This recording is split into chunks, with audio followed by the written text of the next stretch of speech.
So safes. Before we get into this, there are two primary different types of safes.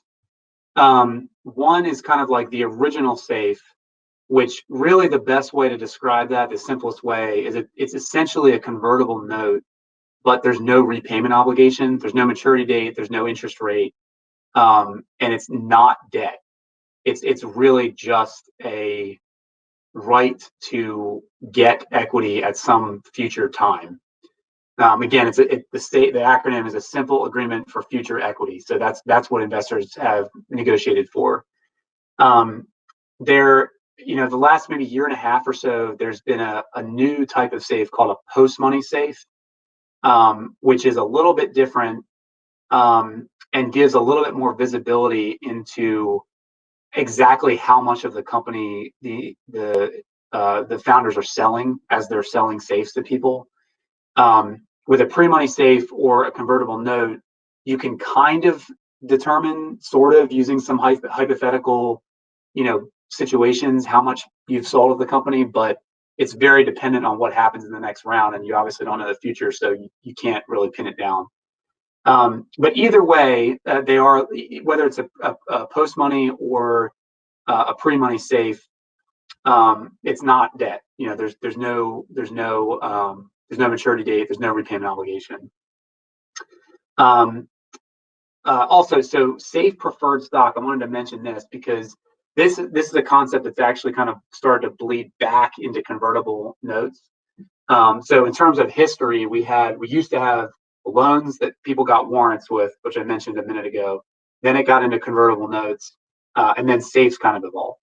And so this safe preferred stock idea is actually going back into convertible notes now, where the safe will convert at the next financing, but it converts into a shadow series of preferred, and that goes all the way back to what we were talking about, the liquidation preference. The liquidation preference is typically 1x, and so each investor will get however much money they paid for each share back in the liquidation preference. So if you're selling stock for $1, you get $1 per share back at the end. So safe preferred stock would say, okay, that's fine, but the safe investors didn't pay $1 per share. They paid, maybe it was a 20% discount. They paid 80 cents per share. And so this safe preferred stock that you get will be the same as the preferred stock that you're selling now, except for the liquidation preference of the safe preferred stock will be equal to whatever the conversion price was instead of the full value preferred stock.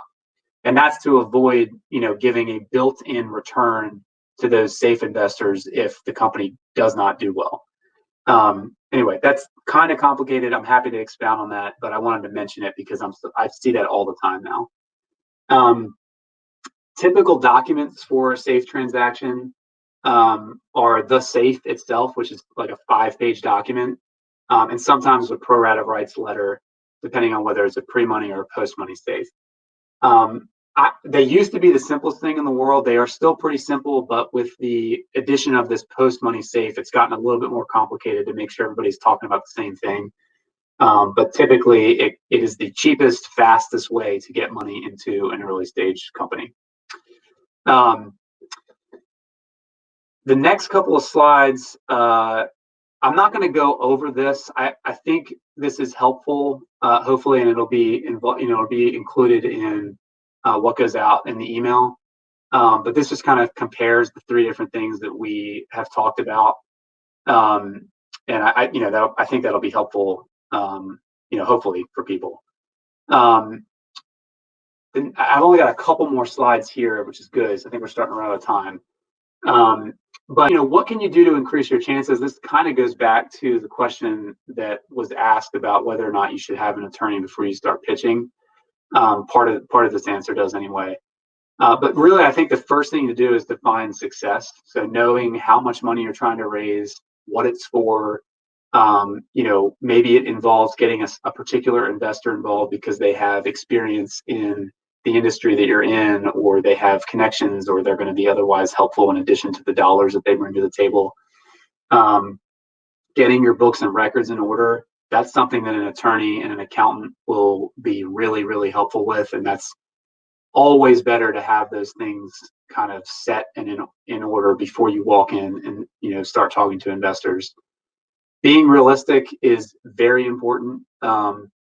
You know, the adage is basically it takes twice as long to raise half the money that you want.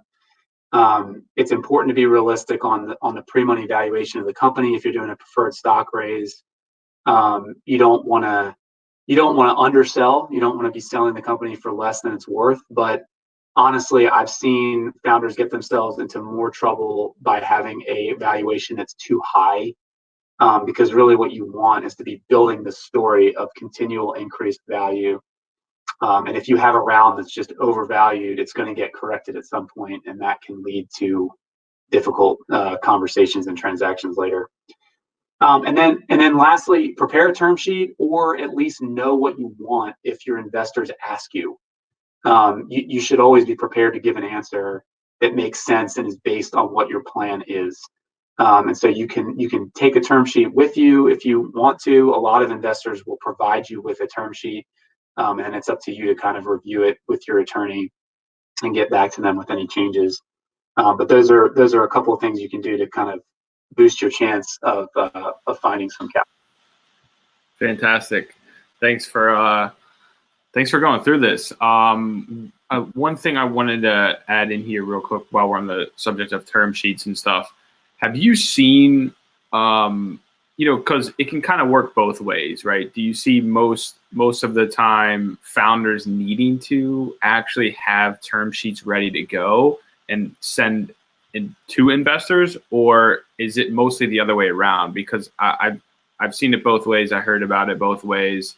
From my understanding, most of the time, the investors are the ones sending the founders the term sheets, and then obviously the negotiations begin.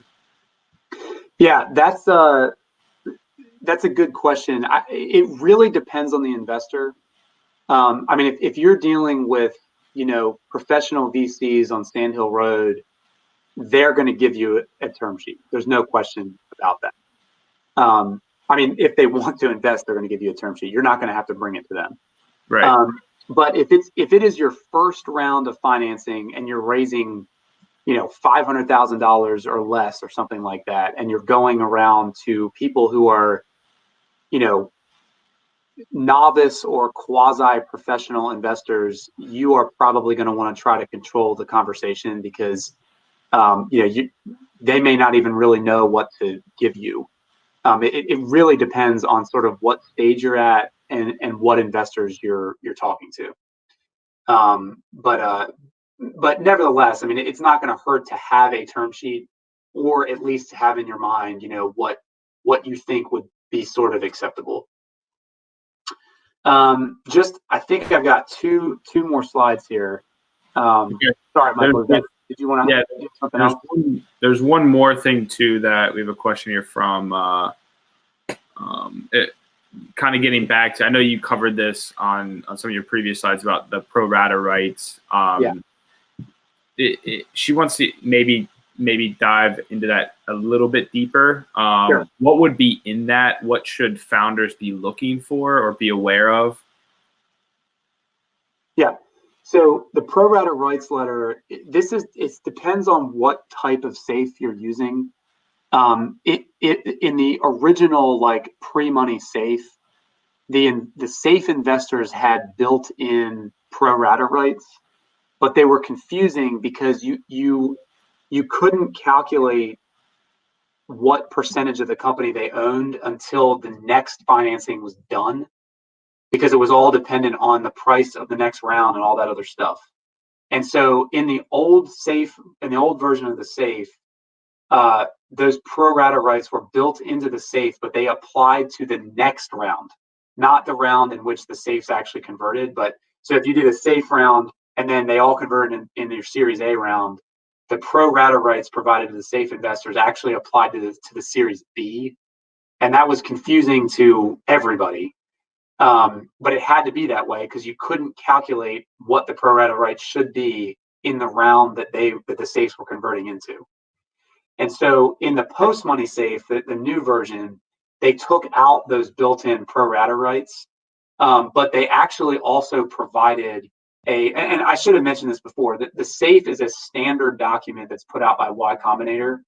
If you Google, I don't have the link for it, but if you Google, Y Combinator safe, it will pull up the safe document. It'll pull up a primer that kind of goes into detail about why and how and when these safes are used. And then it also gives you the form safe, and it gives you for the new form of safe this optional pro-rata rights letter. And that works a little bit better because number one, it doesn't give it to all safe investors, and number two, you can calculate what percentage of the company the safe investors should be entitled to purchase in the round that the safes convert in, because it's a post money safe.